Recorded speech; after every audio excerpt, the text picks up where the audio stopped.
Breaking news, the Supreme Court making a major ruling today, ending affirmative action in the college admission process. It comes after a case was brought against Harvard and the University of North Carolina. The 6-3 ruling means colleges and universities can no longer take race into consideration as a specific basis for granting admission. The landmark decision overturns a long-standing precedent that has benefited Black and Latino students in higher education.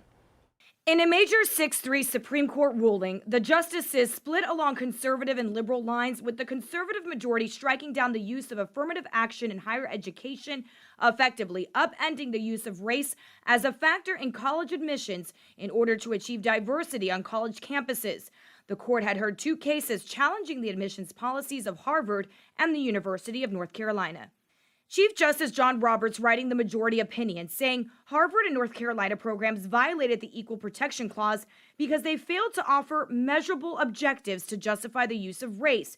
He wrote, "University programs must comply with strict scrutiny. They may never use race as a stereotype or negative, and at some point they must end." Roberts did add that how race has affected an applicant's life can still be part of how their application is considered.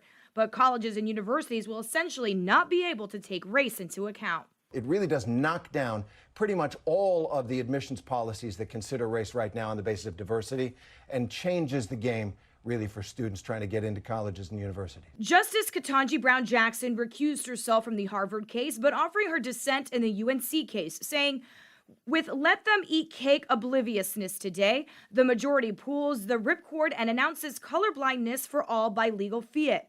By deeming race irrelevant in law does not make it so in life. She was joined by the two other liberal justices, Sonia Sotomayor and Elena Kagan. My identity has to be my race, the struggles that I've gone through, the trauma I've gone through as an African-American woman in the United States.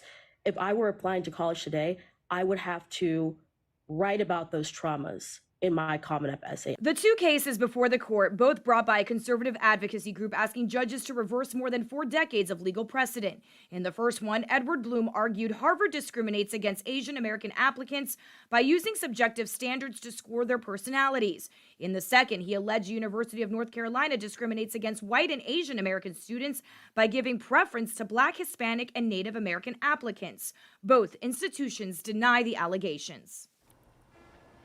And right now, you're taking a live look outside of the Supreme Court here in Washington, D.C. Just a few people outside of the court right now. And no doubt this has been a very busy week for the Supreme Court. And there are several other major opinions left in this term, including on President Joe Biden's student loan forgiveness program and LGBTQ rights. Our team coverage turns now to Local 10 News reporter Leanne Motorhome. She is live now at the University of Miami with reaction to this ruling. Yeah, we've been here for a short time now trying to speak to students about how they feel about the Supreme Court's major ruling this morning. I spoke a short time ago with a grad student who said that he feels as though this is a step backward because affirmative action, in his opinion, helped right injustices. They should be free to help address injustices and disparities if they wish to do so, right? And I think the government sector, I thought it was very heavily involved in affirmative action.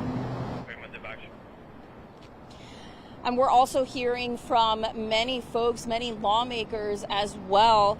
Here is a tweet from Governor Ron DeSantis, now running for the Republican nomination for president. He said, quote, college admissions should be based on merit and applicants should not be judged on their race or ethnicity. The Supreme Court has correctly upheld the Constitution and ended discrimination by colleges and universities. We also have this statement from Representative Frederica Wilson. It says, quote, for some reason, every time people of color take a step forward, this nation finds a way to take 3 steps back. The Supreme Court's decision on affirmative action is unconscionable out of touch and a significant setback. It is antithetical to our values. We are actively working to get statements from all of our local universities, University of Miami, FIU, really anywhere where we have South Florida students attending to see what their stance is and how they say that they will move forward in the wake of this Supreme Court decision. Keep it locked to Local 10. For now, reporting live in Coral Gables, Leanne Morejon, Local 10 News.